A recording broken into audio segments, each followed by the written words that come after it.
now we have a panel discussion on the power of collaboration.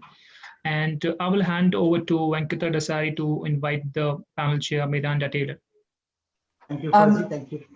Thank you, Faizi, and thank you, Monica, for the great session. And it's my privilege to invite Miranda Taylor, CEO of National Energy Resources Australia, to chair the panel discussion on the most important, the power of collaboration. Of course, she is familiar to everyone, but a few lines about her. Miranda is a strategic and adaptive leader at the forefront of collaboration and innovation across the Australian energy resources sector. Chief Executive of NERA since its inception in 2016, Miranda brings a deep and broad range of energy and resources, industry experiences, skills and capabilities.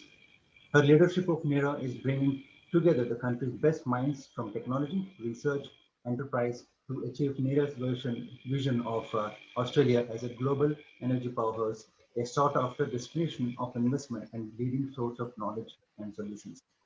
NERA is working with industry, universities and researchers, entrepreneurs, innovative SMEs, skill initiatives and governments to support the cultural change and new thinking required to overcome barriers to collaborations and innovation and to ensure Australia's energy resources sector is staying ahead of the global automation technology transformation.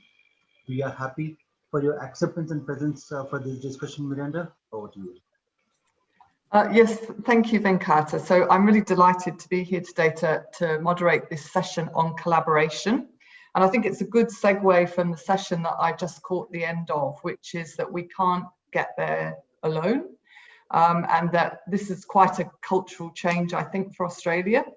We do work really well together, and you're going to find out today out of this panel session some great examples about how startups, small businesses, big businesses and research organisations are indeed working collaboratively to ensure that Australia is going to have a smarter and a cleaner sustainable economy going forward that is a fair and just transition as we decarbonise both our economy and the global economy. So NERA is one of the 6 growth centres that are working to indeed achieve that smarter Australia, to try and deepen the technology manufacturing that we have in Australia and to try and export our smarts to the world, not just our commodities. And we are obviously, because we're the growth centre for energy and energy resources, we're focused in particular on the cleaner part of that smarter and cleaner bit. And we're particularly passionate at NERA about the power of clusters, and I want to talk today a little bit about clusters. So NERA is very active in supporting a range of small of technology clusters around the country. So I'm just going to set the scene just very briefly, and then I'm going to actually hand over to the panel. So what I want to just very quickly make clear is what clusters are not. So clusters are not in the traditional industry body. They aren't industry bodies. They're not membership-based advocacy lobbying bodies in the same way that, say, the Australian Hydrogen Council is a membership industry body, or traditional ones like the Minerals Council. They're not cooperative research centres. They do research is fundamental to clusters, but they are not cooperative research centres. And they can look very different depending on the sector, the area, and where they've come out of, and they're not new either. And I'm going to talk a little bit to Professor Roy Green about that and about some of the history. They really have proved globally, though, over many, many decades, their power to drive growth and to support startups and small businesses to band together in a different business model, to grow and to find ways of connecting with those big customers that were mentioned in the session before. How do startups connect to their big clients and their big customers, and how do they market themselves to their customers and also to the world? So there's demonstrated value of clusters, which we're going to talk about. So that's enough from me. Now I'm going to introduce the panel. So we have 4 great panel members today to talk about the power of collaboration in driving our future. We have Professor Roy Green, who is the Special Advisor and Chair for the UTS Innovation Council at the University of Technology. And I'm not going to describe each of them too much because I'm going to let them introduce themselves. Suffice to say that Professor Roy Green has a long and very, very interesting and successful background. We also have Diane Hinson, who's the founder and CEO of Viridius Energy, and Diane is a chemical engineer, and she's going to tell you a little bit about herself. And then we have Nigel Murphy, the chair of the Victorian Cleantech cluster, and Stephanie Thornton, the cluster manager for the Australian Ocean Energy Group. So rather than me talk at detail about them, I'm going to invite each of them in turn to introduce themselves and then just give a very first opening comment about what you're passionate about. Share everybody just a little bit just before we get going into the nitty-gritty of clusters. What is it that you're passionate about, and what do you see as the exciting future for Australia out of particularly considering the Startup Virtual Summit that we're in? So I'll start with yourself, Professor Roy Green, if you could introduce yourself and talk about your passion and interest and belief in the future of Australia. Great. Well, thank you, Miranda, and hello, everyone. Yes, I'm a former dean of the UTS Business School, where we've believed strongly in the power of research and innovation, and indeed in the transformation of Australia's industrial structure with the innate knowledge and ingenuity that we have in this country. Since then, I've taken on a few other roles with the Innovative Manufacturing CRC on the board there, chair of the Advanced Robotics for Manufacturing Hub in Queensland, and also something that takes up a lot of my time these days, chair of the Port of Newcastle, where indeed there's the beginnings, if you like, of a hydrogen cluster, in the sense that we've developed a hydrogen task force to map out what contribution the Hunter region can make to this area, especially given the infrastructure there, the port, the smarts in the University of Newcastle, the manufacturing industry that will require a boost from cheaper and low emissions energy. So that's enough introduction. Just on the issue of clusters though, Miranda provided a very useful definition of what they are and what they're not. I'd just like to set out some of the ingredients of clustering and hope that that might be helpful, because clusters are not new. They go back to the beginnings of modern industrialization around 200 years.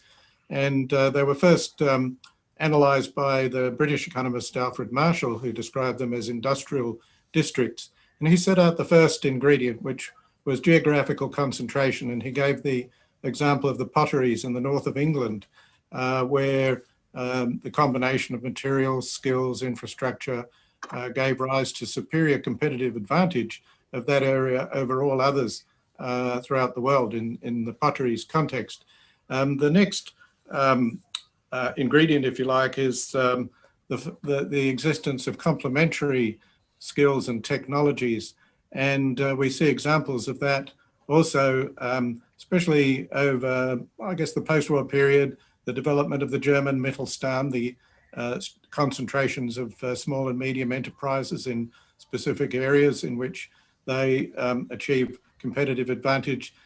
Also Northern Italy with its investments in machinery, in auto manufacturing, in textiles, clothing and footwear. And in fact, in Italy, in the textiles area, they even had during the post-war period a body that set the prices of the products. And they set the prices uniformly across the sector in order that the SMEs in those areas would compete not on price, but on quality, on innovation and on design. And look at how that's led to the growth and success of that industry in Italy. And at the high end, it doesn't get undercut by low-cost competition because it is competing in all of those areas of value add, of high value manufacturing. The third, and in fact contributing essentially to what we now call an innovation ecosystem, the third area and ingredient in a modern cluster operation is supporting infrastructure.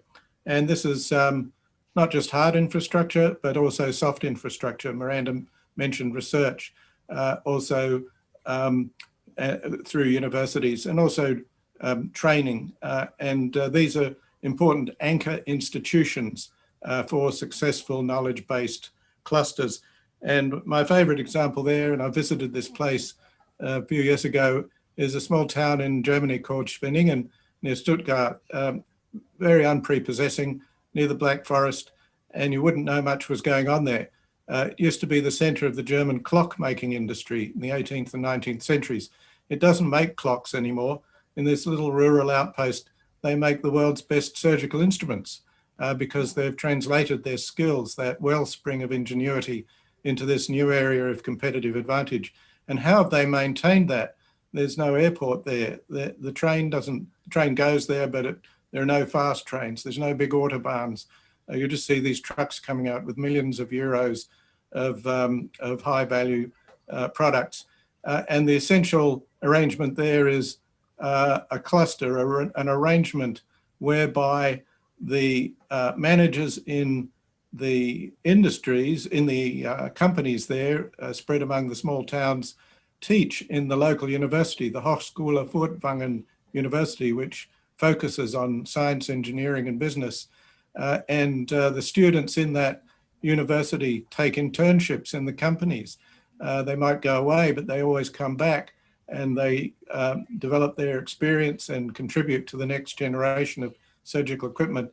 And then there's a Fraunhofer Institute, research institute, whereby they do foresighting analysis of where the instrument market is going to be in 2030, 2040, and how the German industry there is going to be at the forefront. So that's an interesting example of clustering in the modern context. The fourth area is collaboration and competition. Of course, competition will be an important part of clustering, but so is collaboration. And we see that in places like Massachusetts, where they moved from mass production of computer hardware to a biosciences economy. They were a Rust Belt state in between, but they reinvented themselves through cooperation between the companies and startups and the very fine universities. And then finally, I'll just finish off with policy support. You really do need a framework of positive policy. Some clusters can start spontaneously, but the most successful ones do have a policy infrastructure around them. And we hope to see some of that emerge from the manufacturing statement that was released in the budget the other day. It's not a large statement, but it does send the right signals, and it does focus on 6 areas of potential existing and potential competitive advantage for Australia, including clean energy, we might say, and therefore the possibility of a hydrogen-driven economy, both domestically and possibly in terms of export. And that will all be a very important part of our post-COVID recovery. So that's it from me, Miranda. Thank you. Thank you, Roy. That was a fantastic introduction to just how clusters have evolved over time and the ingredients that are needed. And I think you're right that we're poised at a turning point maybe for Australia. We all hope that the world, the economy that we were inhabiting before COVID needed some significant productivity levers to change it, and maybe that's where we can go next. Okay, so that's fantastic. So Diane, I might get you to introduce yourself and give us a little bit about what makes you get up every day and feel excited about the power of where Australia is going to go with clusters and clean tech. Thank you very much for that, Miranda. I think I've had my bio read so much today that I'm not going to go and reiterate that. But I'll say why I'm here. Because my passion is about building a world where people collaborate and work together for the greater good, solve complex problems, advance technology, connect communities, and instill that environmental stewardship. And that's what really led me to doing my startup. And in doing my startup, I recognized that with the whole hydrogen ecosystem, it needs it needs a collaborative effort because it is a supply chain that needs to be built and all the vertical integrations that supported that. So, so that is what gets me up and going, especially around H2Q. That's what led me to found H2Q. And now I'm working with an unbelievably talented and driven coalition of willing, you know, that is really wanting to solve this problem, and that has a beautiful energy to it. And where I see the power of this happening is that it has greatly accelerated my progress, facilitated a lot of business connections, given me a lot of market insight that you may not be reading in papers or what's published out there. And just allows me to evolve from where I am and what my knowledge is to the next level and the next level, and connect me with, you know, all the necessary partners for me to progress.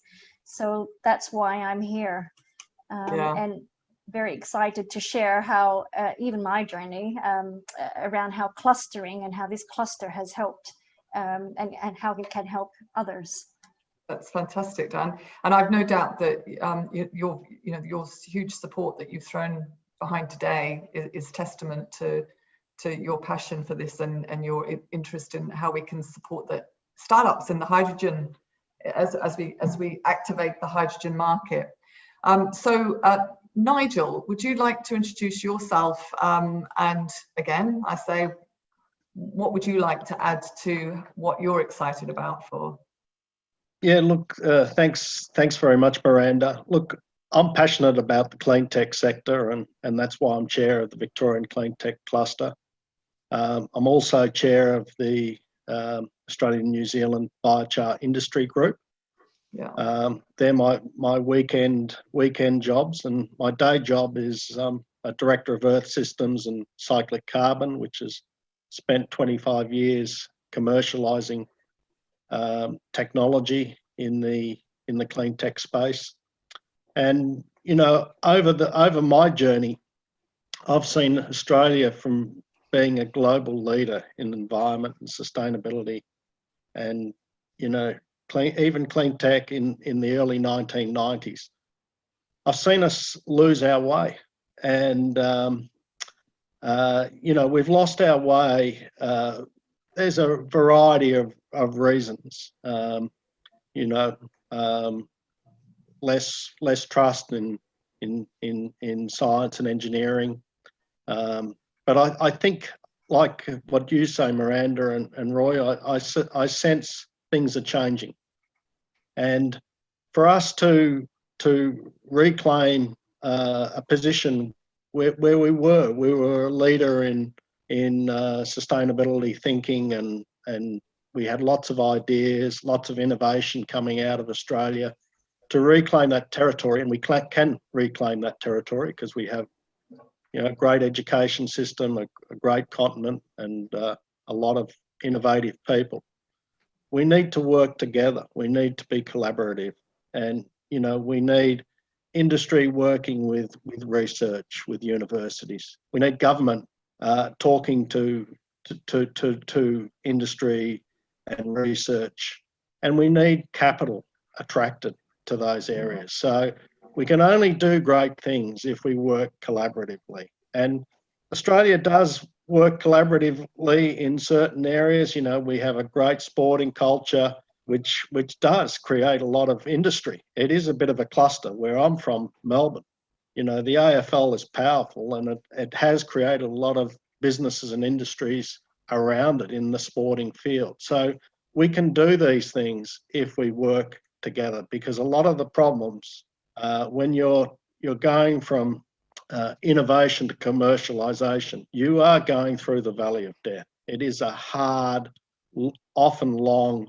and risky process, and you need all the help that you can possibly get. And the beauty of clusters is that it brings together a lot of experience, a lot of knowledge, and diverse backgrounds that can make a difference. And it also puts people in contact. People that might never meet are able to meet through that cluster framework. So I'm passionate about, you know, doing my bit to making Australia once again strongly innovative in sustainable technology.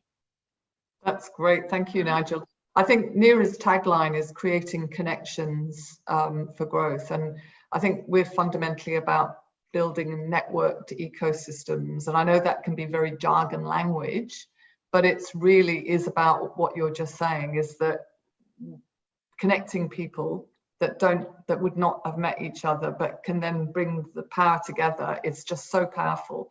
And we live in a networked world anyway, so it's quite important. I think the other thing is that we're seeing possibly a move away from an overzealous focus on, and it's just partly to do with the interest rates, with balanced surplus budgets by governments, to a little bit more government investing, and with interest rates being low for quite a long time, it's about time. So Stephanie, over to you to share, because I know Stephanie's very passionate about ocean energy and what she's doing with it. So over to you to tell us. Oh, great. Thank you, Miranda. Hello, everybody. Yes, my name is Stephanie Thornton. I'm the cluster manager for the Australian Ocean Energy Group.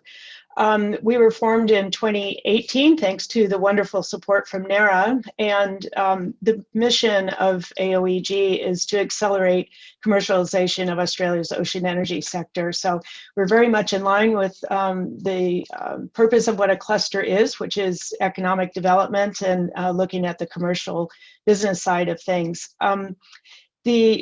Our organization, as a cluster, we are membership based. Right now we have 25 members and are growing, which I'm very excited about.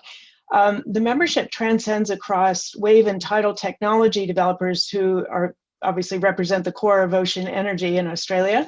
But we also include universities and definitely a variety of industry members, from consultants, engineers, other specialists, and so forth.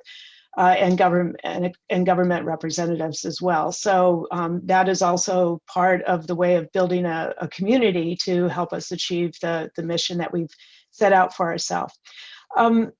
My background, just want to mention that my background has been that I've been in renewable ocean energy since over the last 12 years, since 2007. Well, that's actually 13 years, and how time flies. And it was interesting because when I first got into ocean energy, it was a brand new concept. And it's not that ocean energy was brand new, but trying to get it publicly recognized or to get it acknowledged as a potential industrial sector was unheard of. So it was really in on the ground floor, and this was in the US, where where a public-private trust was created to work on the development of wave energy. So it was very exciting to be on the ground floor and with pioneering this new sector. And what was interesting was really becoming familiar and understanding where the technologies were and what stage of maturity they were, which was very much still in the conceptual stage, even though there was an effort to support the industry.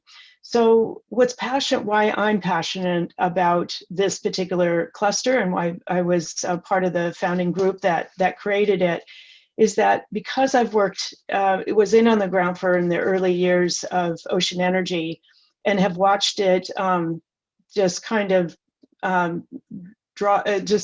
slowly evolve. It's been a very slow process and just kind of trickle along.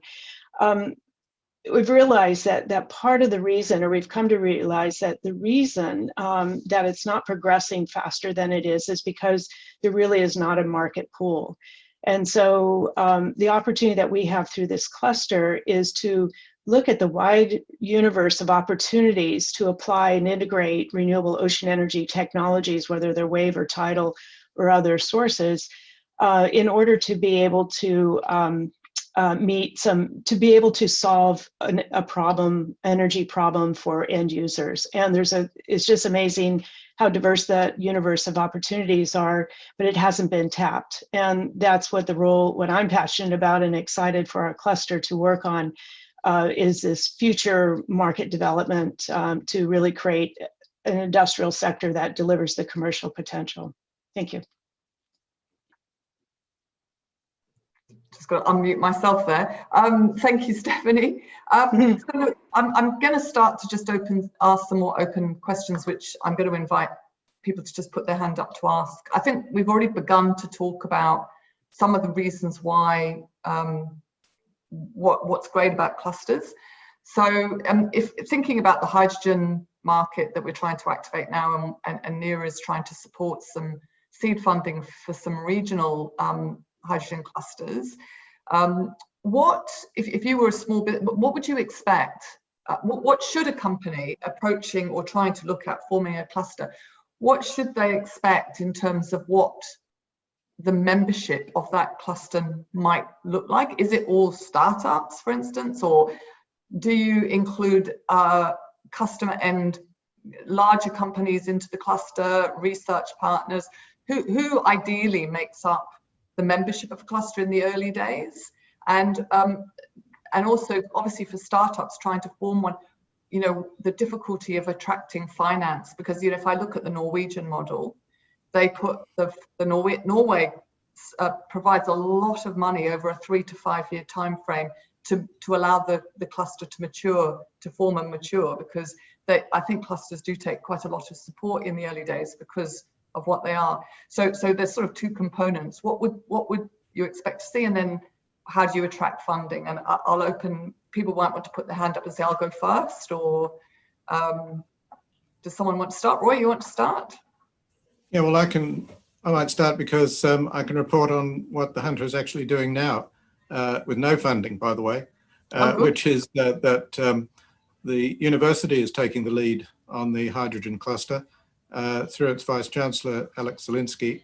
He set up a hydrogen task force, and on that task force we have not only a number of key experts who have written in the area, including Tony Wood, who's talked about green steel through the Grattan Institute, Clark Butler through the IEFA, who's done the work on how do you redesign heavy industry around renewables, as well as some large companies, which I'll keep them nameless at the moment, but those with an interest in international companies with an interest in the development of hydrogen in Australia, and in particular in the export context, which might be a little way off, but it's good to start with it now. And when you ask, should it just be startups? Absolutely not. It has to be a mix of industry. Certainly startups will have a strong interest, but the energy intensive sectors like Tomago Aluminium and some of our larger manufacturers, the GFG Alliance, former Arium plant making steel in Newcastle, Molycop making specialised steel products, all of those are going to benefit from low emissions technologies, and will have an interest in particular in the hydrogen context for domestic manufacturing.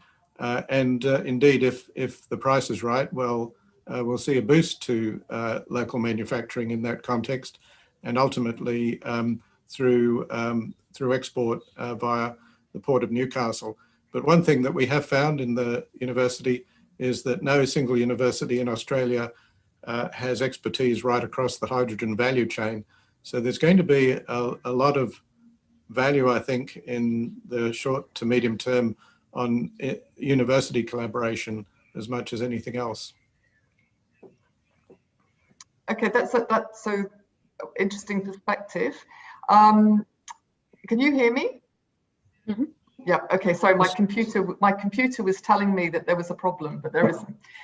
So I'd like to get a different angle where maybe a cluster hasn't come in its first instance out of the university sector. Nigel, maybe you could, and the rest of you three could talk to that. Yeah, look, I think a cluster needs to be inclusive. It's about collaboration. So it's really invites groups that want to be a part of that cluster and want the benefit of collaboration. So I think it's really important that it has a strong, like Stephanie says, has a strong jobs, economy focus, outcome focus, and the research side is vitally important for that. But you need the combination of small, medium, large companies. You need potential customers as part of the cluster, as well as potential suppliers. So I think that the clusters that I'm involved really have a pretty broad church, and that's what makes them valuable, so that you're connecting with companies and groups that you mightn't connect with in normal circumstances. Great. Stephanie and then Diane. Yeah, I'd just like to build on to it, to Nigel's comments, that our particular cluster is industry-led. We formed the cluster to address a specific problem in our sector. And given, although we have a huge amount of problems and challenges in order to build an industry, or that the individual members face challenges as they build their products, collectively, the cluster provides a community of support and expertise that helps address many of those challenges. One of the things I just talked about in the introduction about market development, what that has been as a result of well over a year working with our members to identify really what is the challenge that we can all collaborate on together to help solve. So instead of all of us just trying to solve individual problems, or the technology developers going off on their own path by themselves trying to innovate their technology in isolation, we're able to bring much better, much stronger and proactive effort to address a particular issue that will make a difference to the variety of people. And so universities and a variety of stakeholders are all part of that equation. No, that's great. Diane. Thank you. Jay, just building on Stephanie's points there, we are also industry-led, and given where we are and where the industry currently is, there is no market. So our main problem is, how do we create the market? And that is what our focus, that's what we're focusing all our activity on. The members that we have is from the triple helix of your research, SMEs, consultants, primarily, and where our market pool is going is around the SMEs and the consultants, all wanting to get involved in solving those problems and planting the seeds with companies that will enable, or companies and projects that enable sort of that business for those SMEs to be developed. So you mentioned projects, Stephanie, and that is one of our most active streams at the moment, where we submitted proposals for the inland rail around hydrogen fueling stations, and now looking at being approached by a large mining firm around how we then do that, for how do we decarbonize their materials movement, and that's both those activities have generated that SME interest and pool and wanting to get involved. So that's really our market at the moment. Yeah, very good.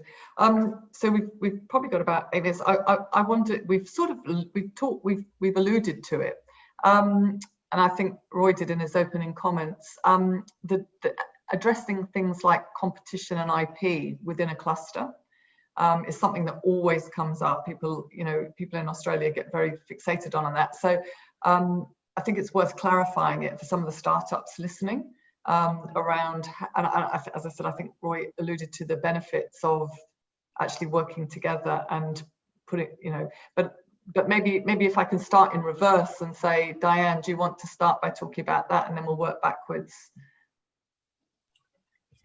Yeah, this is actually one that we are mulling over in the leadership team, is looking at structures on how we can ensure that if a job comes up, or if an EOI comes up, how can we be fair and invite everybody to be involved, and then how do we also protect the IP? I can't really answer that at this point, but that is going to be one of the key things that we have to put into the structures and governance to ensure that we have that competitiveness as well as collaboration and also accepting that some offshoots of the cluster could spawn off for people wanting to just work together on things as well. So how do we enable those models? That's in consideration. No, that's great. Stephanie, what's your experience been in your cluster? Yeah, well, because we're fairly young, we haven't really run into the issue about IP yet or competition, but also the nature of our organization is a little bit different.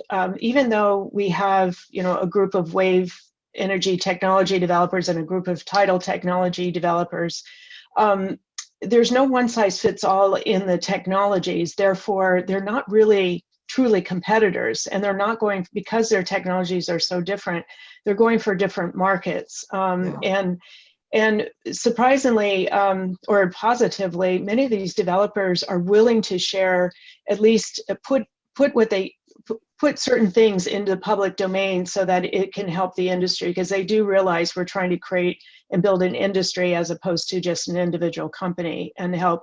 And they do feel that, by supporting that, all boats float, so to speak. So yeah, no, that's really good, Stephanie. And Nigel, your thoughts? I've got a couple of thoughts there. Firstly, clusters should take on the parts that are in everybody's interests. So that's easy. But then there are issues where there's competition between members of the cluster, and I think that the benefit of what that the cluster can bring is it can help potential competitors see that they can benefit from collaborating and sharing their IP in certain circumstances. And that's really up to those organisations or those groups to work out the detail. But clusters can help facilitate that. The other thing that I think is important when you're talking about IP is that clusters can create and maintain competitive advantage for the group. So they can almost help to maintain almost like group IP. Yeah. So there's a couple of aspects there. Yeah, no, great.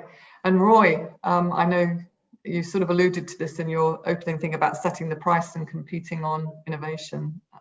Your thoughts? Yeah, I agree with all the comments that have been made. The point about a cluster, of course, is that it creates a research community, and knowledge exchange is a very, very important part of that. And then we, of course, do come to the point where something very specific has been created that will require some kind of IP protection, and there should be facility to do that as well. It just depends, as Stephanie says, not all technologies are the same, and it's going to vary among the different classes of technology. If you look at med tech or pharma, those are fairly long-term exercises, clinical trials and all that. You really have to protect IP there. And when you look into a large pharma organization, they've got all sorts of protections. Even internally, you can't look into certain rooms or talk to people. It's very understandable in that context. But in the world of ICT and digital, everything is moving much faster. And for many startups, protecting IP is really a secondary consideration. The issue for a startup is to move quickly, get ahead of the market, and by the time anyone's caught up with you, it doesn't really matter. Yeah, no, that's fantastic. So we've got 2 minutes left. So I think that gives you about 6 words each. What if you had to leave one message, what would it be? And it's got to be a quick message. Roy. Oh gosh, well, I would say collaboration is the essence of competitive success, and clustering is the vehicle by which it can take place. Brilliant. And Diane? If we want to build the ecosystem, we all have to work together and get visibility. So that is where clustering can be quite powerful. Fantastic. Nigel? Yeah, I'd like to say a lot of things, but and I agree with the first two. But I think what clusters can do is they can bring these silos together And particularly, we need stronger collaboration between the universities and industry and government. We need to work together if we're going to create something that is a success, a long-term success. Yeah, and Stephanie, maybe, you know, I think about what's the thing you've taken out of your time with Cleantech that you think is the most powerful to leave people with your energy cluster?